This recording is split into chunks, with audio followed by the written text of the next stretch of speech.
오직 믿음.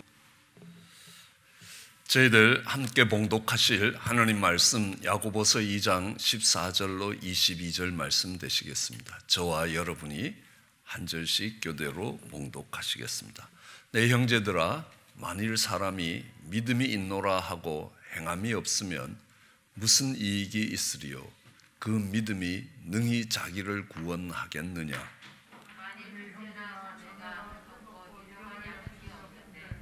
너희 중에 누구든지 그에게 이르러 평안히 가라, 더웁게 하라, 배부르게 하라 하며 그 몸에 쓸 것을 주지 아니하면 무슨 이익이 있으리요? 이와 같이 행함이 없는 믿음은 그 자체가 죽은 것이라. 혹이 가로되 너는 믿음이 있고 나는 행함이 있으니 행함이 없는 내 믿음을 내게 보이라. 나는 행함으로 내 믿음을 내게 보이리라. 내가 하나님은 한 분뿐이신 줄을 믿느냐 하랍니다. 귀신들도 믿고 떠드느니라. 허탄한 사람아, 행함이 없는 믿음이 헛것인 줄 알고자 하느냐? 우리 조상 아브라함이 그 아들 이삭을 제단에 드릴 때 행함으로 이롭다 하심을 받은 것이 아니냐. 함께 봉독하시겠습니다. 내가 보거니와 믿음이 그의 행함과 함께 일하고 행함으로 믿음이 온전케 되었느니라. 아멘. 오늘 17절 본문에 보면 행함이 없는 믿음은 그 자체가 죽은 믿음이다 라고 이야기합니다. 그리고 22절에 믿음이 행함과 함께 일하고 행함으로 믿음이 온전해지고, 또 20절에 보면 행함이 없는 믿음은 헛것이다 라고 이야기합니다. 행함이 없는 믿음은 죽은 믿음이고 행함이 없는 믿음은 헛것이라는 겁니다. 이런 비유를 사용합니다. 나야가라 폭포에 큰 밧줄을 메고 한 사람이 왔다 갔다 합니다. 처음엔 그냥 왔다 갔다 하더니만 그러니까 바퀴가 하나뿐인 수레를 타고 왔다 갔다 하는 겁니다. 또 그 수레에 80kg 쌀을 한 가마 넣고 왔다 갔다 하는 겁니다. 그리고 묻습니다. 그러니까 내가 사람도 여기에 태우고 왔다 갔다 할 수 있겠냐 하니까 물론이죠. 뭐 사람이 무거워봐야 얼마나 무겁겠습니까? 80kg 안 되는 사람도 많으니까요. 근데 그때 이 중에 혹시 여기 타고 건너가 볼 사람이 있냐고 하니까 아무도 없더라는 겁니다.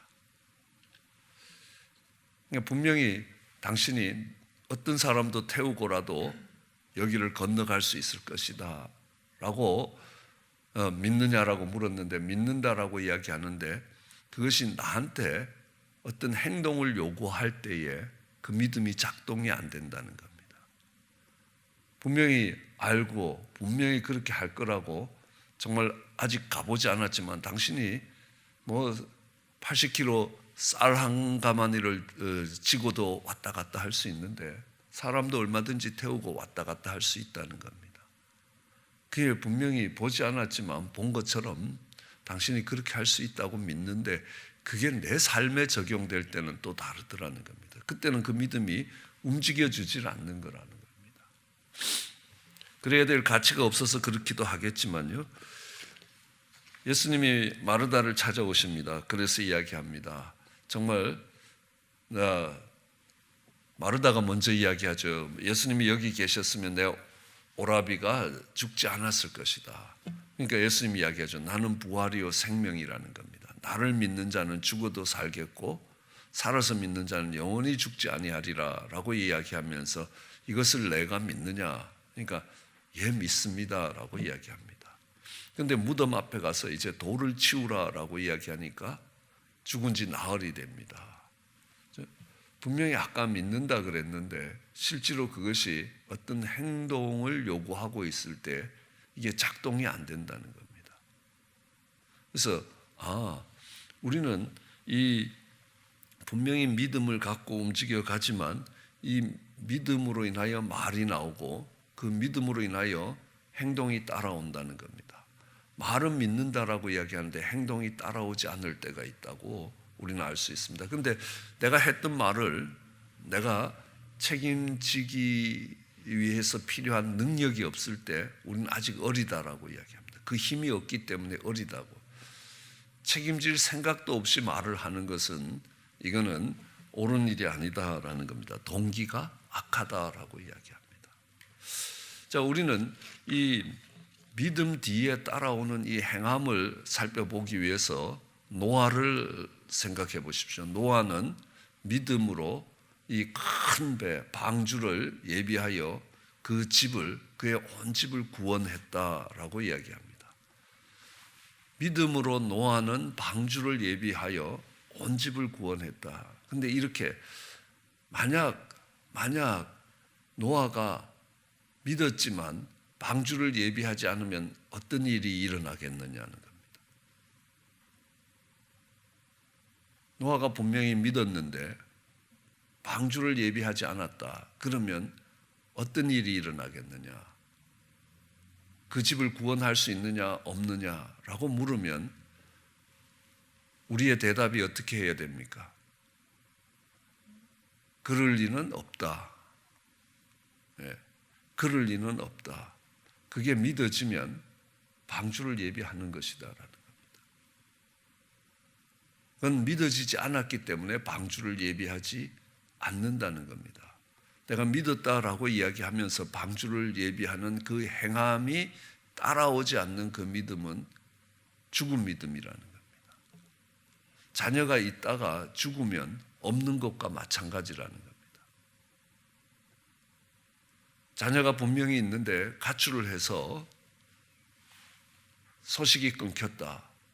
이건 자녀가 없는 것과 비슷하다는 겁니다. 아예 죽은 아들 취급한다는 겁니다. 분명히 있었습니다. 없었던 건 아니죠. 그렇지만 죽었습니다. 그러면 지금 없는 겁니다. 지금 상태로는 없다는 겁니다. 그래서 그 행함이 따라오지 않는 것들을 보면 내가 믿음이 없다는 겁니다. 그러면 어떻게 믿음을 가질 수 있는가? 새롭게 시작을 해야 된다라는 것들을 이야기합니다. 노아의 이야기는 노아의 이야기만이 아닙니다. 정말 예수님이 다시 오실 때 노아의 때와 같을 것이라고 이야기합니다. 그 노아의 때와 같을 것이라고 이야기하면서 베드로 후서 3장에 보면요, 이 하나님이 물로 세상을 심판하셨는데 이제 주님이 다시 오실 때는 이 땅을 불로 심판할 것이다 라고 이야기합니다. 그래서 우리가 밟고 있는 땅이 체질이 풀어지는 것처럼 이렇게 어떤 물을 불로 데우면 100도가 넘으면 수증기가 돼서 보이지 않는 상태로 흩어지는 것처럼, 그렇게 체질이 풀어지는 것처럼 우리가 밟고 있는 땅이 사라질 것이다라는 겁니다. 우리는 그런 일들에 대해서 한 번도 경험이 없습니다. 그런데 노아도 물로 하나님이 심판하시는 홍수가 나는 경험이 한 번도 없었다는 겁니다. 그렇다면 똑같은 상황이라는 겁니다. 하나님이 노아 때에 심판을 하신 것과 똑같이 마지막 때에 그렇게 심판할 것이다 라고 이야기할 때 그 말이 실감 나느냐는 겁니다. 그래서 노아가 방주를 예비하듯 마지막 때에 하나님이 심판하실 그때를 위하여 준비하는 모습이 있느냐는 겁니다. 아니라는 겁니다. 노아 때도 사람들이 그냥 살아가던 일상을 살았습니다. 먹고 마시고 결혼하고, 이게 나쁘다는, 이 이야기가 나쁘다는 게 아니라는 겁니다. 그들이 평소에 사는 것처럼 매일매일 다람쥐가 쳇바퀴 돌리듯이 살았다는 겁니다. 그러나 그들 속에 하나님의 심판의 때가 가까이 오고 있다는 인식이 없었다는 겁니다. 하나님의 심판의 때가 가까이 오고 있다, 그러기에 그들이 준비하는 모습이 없다는 겁니다. 노아만 준비했습니다. 아니, 오히려 그렇게 준비하는 사람들을 보면 비웃습니다. 아니, 배를 만들면 바다에 만들어야지 산 꼭대기에 배를 만들면 어떡하냐는 겁니다. 노아가 어떻게 알았겠습니까? 그 홍수가 차서 그 산이 다 잠기는 때까지 가면 이 배가 산이 잠기는 데까지 올라갈 때 이미 부딪혀서 다 파손이 돼 버릴 겁니다. 그렇기 때문에 당연히 산 꼭대기에 지어야 이 홍수가 차서 산이 다 가라앉을 때는 배가 물 위에 떠버릴 수 있다는 겁니다. 그런데 그거는 굉장히 불합리하게 보인다는 겁니다. 우리는 마지막 때를 준비하는 이 모습을 열 처녀의 모습에서 주님이 우리를 가르치고 계십니다. 이 열 처녀들이 등불을 들고 나갔습니다. 결혼식 날 신랑이 늦지 않는다는 겁니다. 그런데 얼마나 늦게 왔는지 열 처녀가 다 잤습니다. 조는 게 아니라 10명이 다 잘 정도로, 다 잠이 들어 버릴 정도로 신랑이 늦었습니다. 그런데 신랑이 오는 소리에 깨서 눈을 떠보니까 이제 신랑이 멀리서 오는 소리가 들리는 겁니다. 그런데 등불이 꺼지지 않았다는 겁니다. 어느 등불도 꺼지지 않았습니다.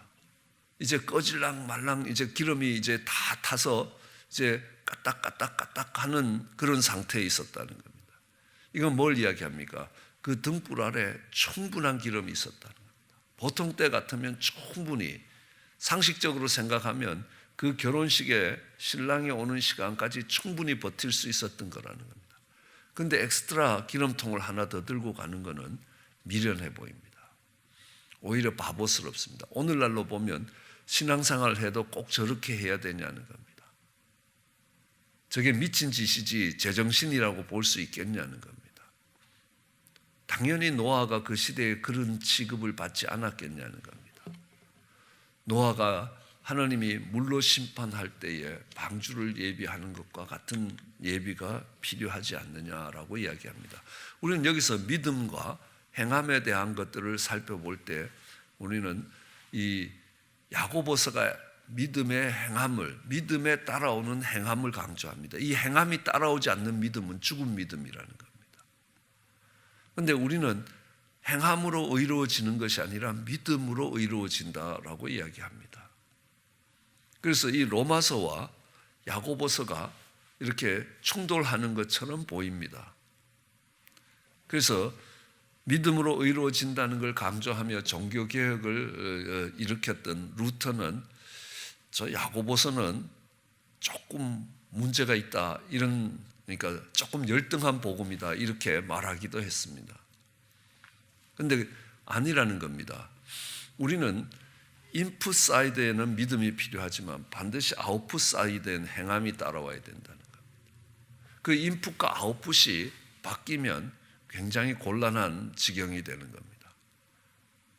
우리는 할례나 우리가 받는 침례도 똑같은 것이라는 겁니다. 여러분, 왜 침례를 받습니까? 저희가 소속된 교단이 침례교단입니다. 이제 침례교단의 기본 정신은요, 뭐 침례를 굉장히 중요시 여긴다라는 것만은 아니라는 겁니다. 침례교는 침례를 안 받아도 구원받는다는 겁니다. 침례를 받지 않아도 구원받는다는 겁니다. 십자가의 죽은 강도를 생각해 보라. 그가 어디 침례를 받았느냐? 그냥 주님 옆에 있다가 당신의 나라에 임하실 때 나를 기억해 달라라는 말 한마디에 네가 오늘 나와 함께 낙원에 있을 것이다 라고 이야기합니다. 그래서 그 강도를 우리는 구원받은 강도라고 이야기합니다. 침례가 그의 구원에 아무런 영향을 미치지 않았다는 겁니다. 그러므로 침례라는 것은 왜 받느냐 하면 내가 예수님을 믿어서 구원을 받고 난 후에 내가 구원을 받은 그 구원을 잊지 않고 또 그 구원을 따라서 예수님처럼 예수님과 함께 죽고 예수님과 함께 사는 그런 삶을 살아야 되겠다라는 결단이 침례라는 것입니다. 아마 이게 정확한 비유인지 잘 모르겠지만요, 그 사람이 결혼식을 했다고 해서 부부가 되는 건 아니라는 겁니다. 그러니까 약속을 하고 그 약속에서 부부가 되는 겁니다. 그래서 혼인신고를 하면 이 사람은 법적으로 부부가 되는 겁니다. 그 뒤에 결혼식을 할 수 있다는 겁니다. 이거는 결혼의 예식이라는 겁니다. 많은 사람들에게 우리가 결혼하니까 정말 부부로 인정해주고 부부를 위해서 기도해달라는 부탁이라는 겁니다. 그것이 부부를 결정하지는 않는다는 겁니다. 그것을 결정하는 것은 혼인신고라는 겁니다. 내가 예수님을 믿는 것으로 구원이 되고 구원을 받은 사람이 내가 예수님이 죽는 자리에 죽고 예수님이 사는 자리에 살겠다라는 결단을 하는 것이 침례라는 것입니다. 이거는 이 순서가 바뀌면 굉장히 문제가 많습니다. 할례라는 것도 하나님이 아브라함이 하나님을 믿으니까 그것을 의로 여겼습니다.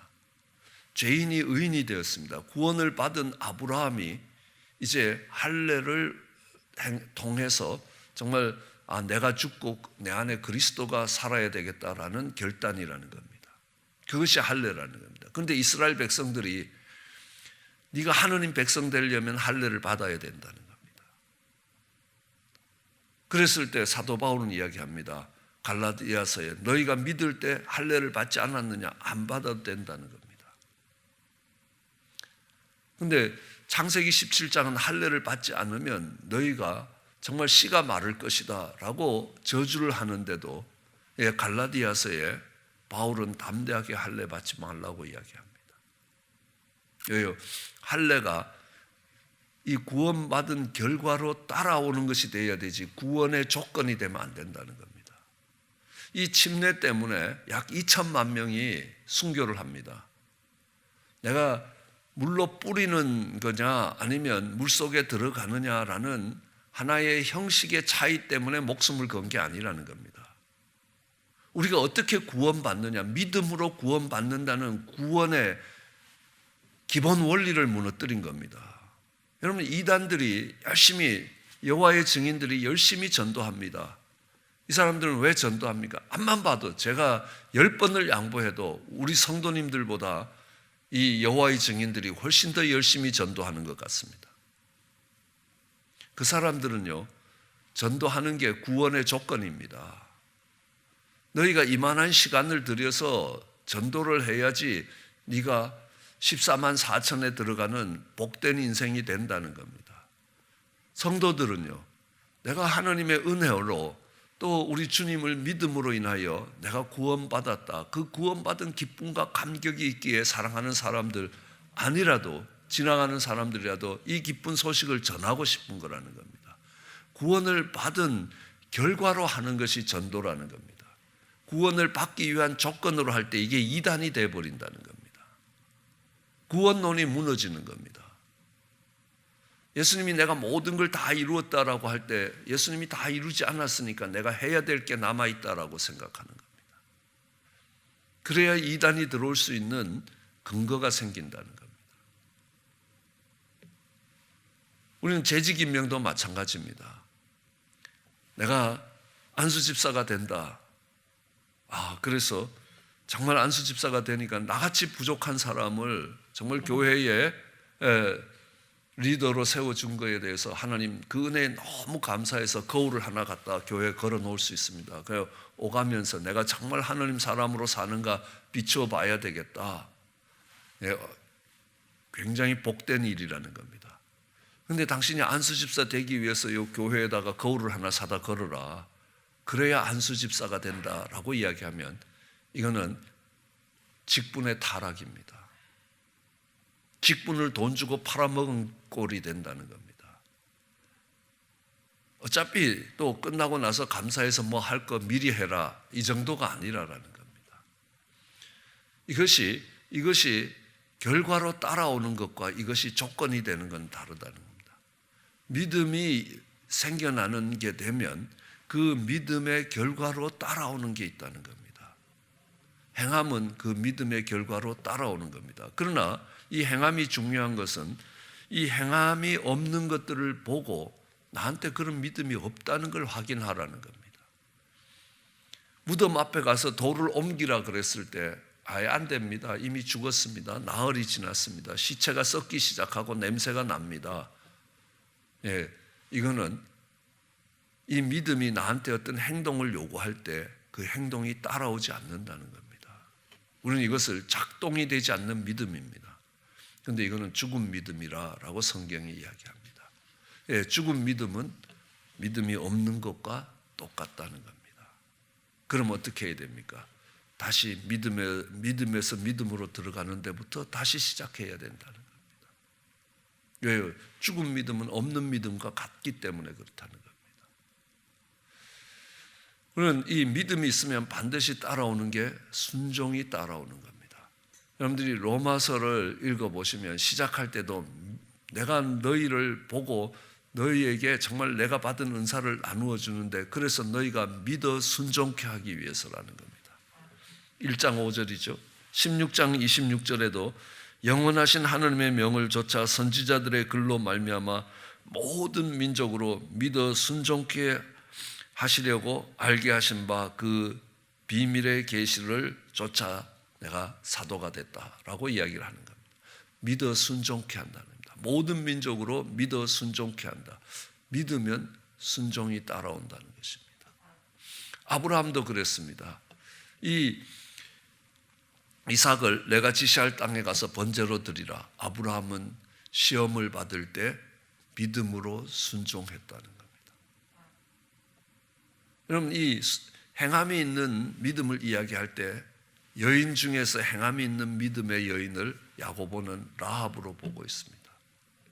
히브리서 11장을 읽어보시면 라합은 믿음으로 순종하여 멸망치 않는 멸망을 당하는 자와 같이 그렇게 살지 않았다는 겁니다. 믿음에는 순종이 따라온다는 겁니다. 그 다음에 믿음에는 역사가 따라온다는 겁니다. 데살로니가 전서 1장 3절도 5절에 보면요.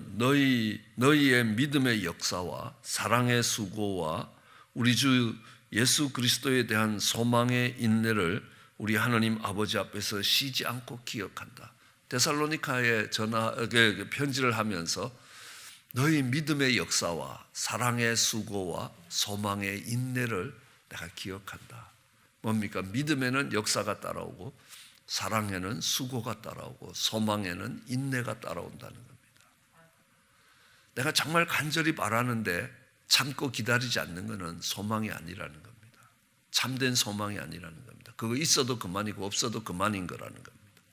내가 사랑한다라고 이야기하면서 수고가 없는 것은 입 빨린 소리지 결코 사랑이 아니라는 겁니다. 내가 자녀들을 사랑하면 자녀들 때문에 지는 십자가가 있다는 겁니다. 수고가 있다는 겁니다.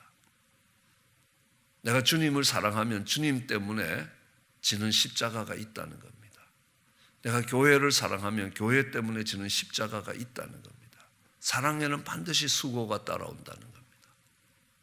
그 수고가 따라오지 않는 사랑은 입 빨린 소리에 불과하다는 겁니다. 믿음에는 역사가 따라오는 겁니다.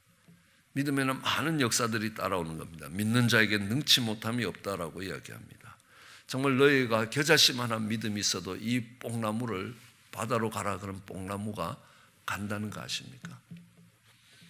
저희 농사 지어봤지만요, 뽕나무 뿌리 뽑는 거 얼마나 힘든지 아십니까? 밭두렁에다가 뽕나무를 심었는데 이제 누에를 더 이상 치지 않겠다라고 결정을 해서 뽕나무가 필요 없으니까 그걸 뽑으려고 하는데요, 절대로 안 뽑힙니다. 그냥 다 자르고 뿌리를 패내고 거기에다가 구리 말뚝을 박고 그래도 조금만 뿌리가 남아도 다시 거기서 뽕나무가 다시 나오기 시작하는 겁니다. 그런 뽕나무가 저기 바다로 가라라고 이야기하면 간다는 겁니다. 믿음의 역사라는 겁니다. 그렇죠?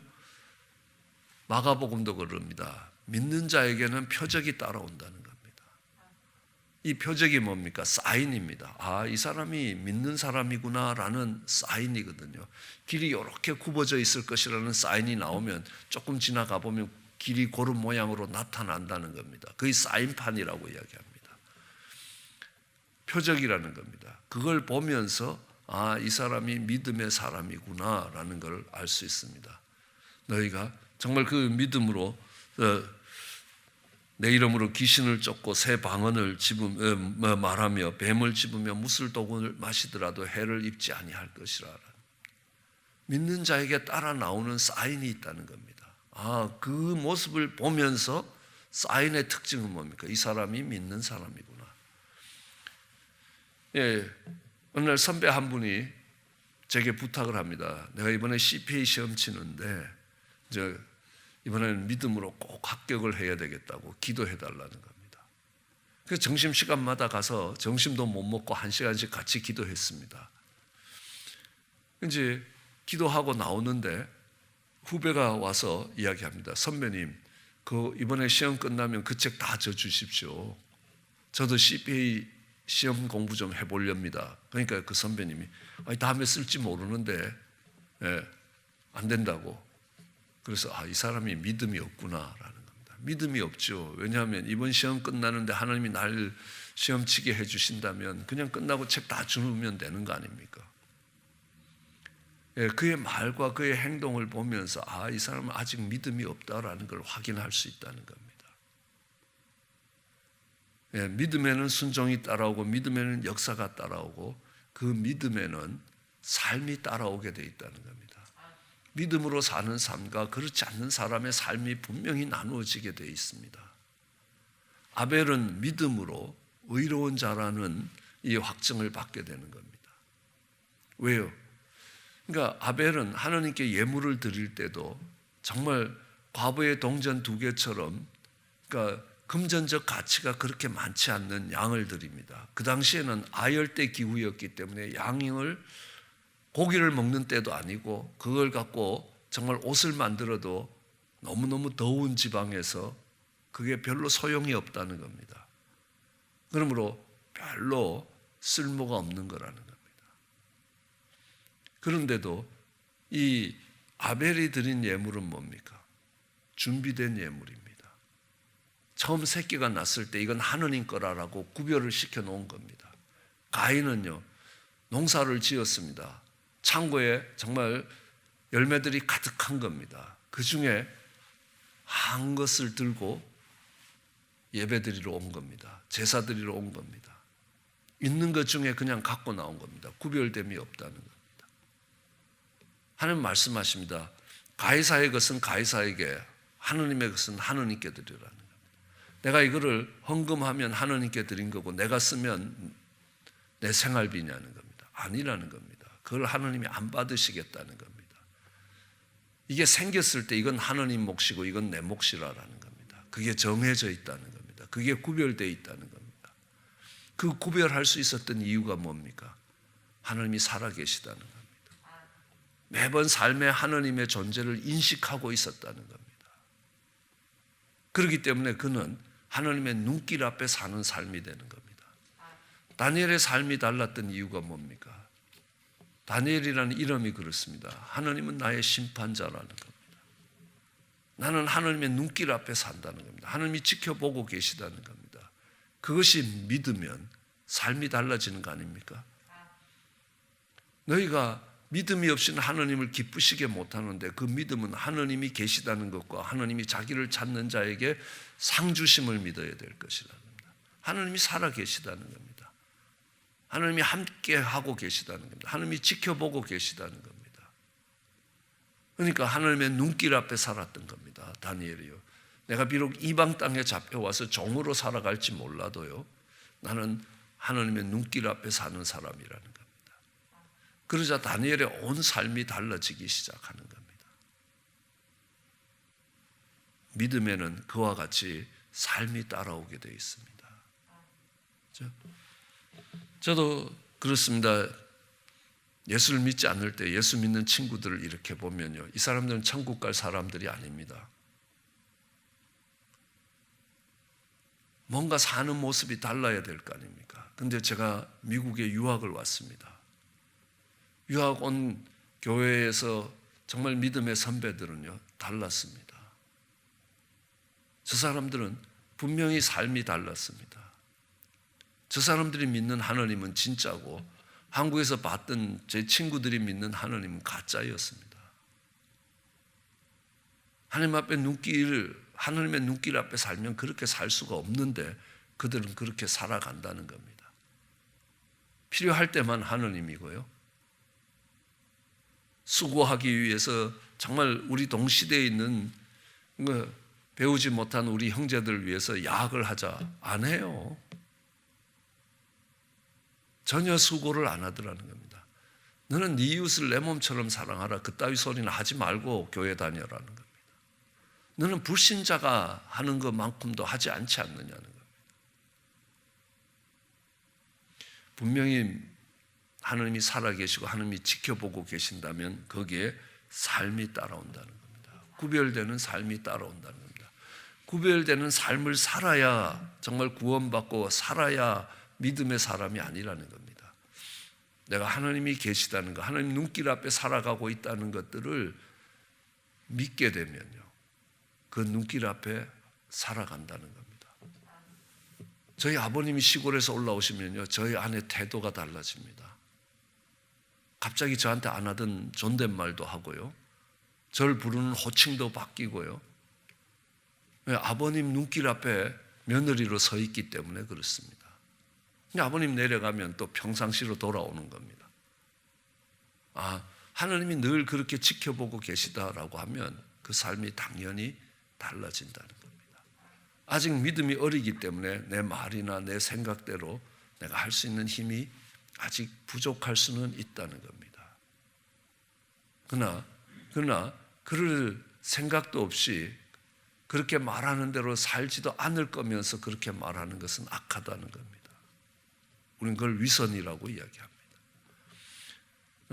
믿음은 반드시 행함을 갖고 온다는 겁니다. 행함은 반드시 믿음을 따라간다는 겁니다. 그 행함이 믿음의 조건이 되지는 않는다는 겁니다. 그러나 믿음이 있다면 반드시 그에게는 행함이 따라온다는 겁니다. 믿어 순종케 되고요. 그죠? 그 믿음에는 역사가 따라오는 겁니다. 그리고 또 그 믿음에는 삶이 따라오는 겁니다. 그래서 그 믿는 사람을 의롭다라고 이야기할 수 있게 된다. 삶이 의로워진다는 겁니다. 그런 행함이 따르는 믿음들, 그냥 입으로 하는 믿음들은 귀신도 한다는 겁니다. 귀신도 믿고 떠든다는 겁니다. 그러나 그것이 살아있는 믿음이 되면 반드시 따라오는 것들이 있다는 겁니다. 우리는 그 따라오는 것들을 보면서 정말 내 믿음이 진짜인지 가짜인지 확인할 수 있다는 겁니다. 우리의 믿음을 다시 돌아보면서 그 행함이 있는 믿음이 되시길 주의 이름으로 축원합니다. 기도하시겠습니다. 사랑과 은혜가 많으신 하나님 아버지,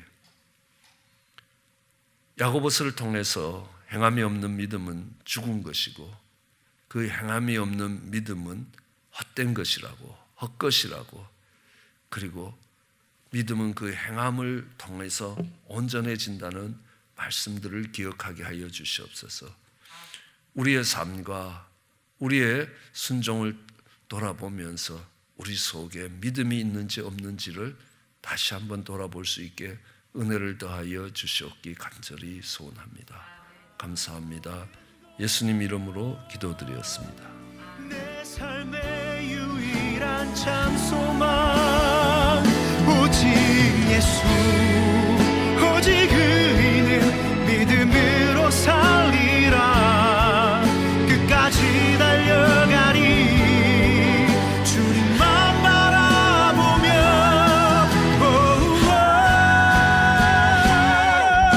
오직 나는 믿음으로 살리라. 거친 파도 앞에도 주의 강한 능력 믿으며 오직 주님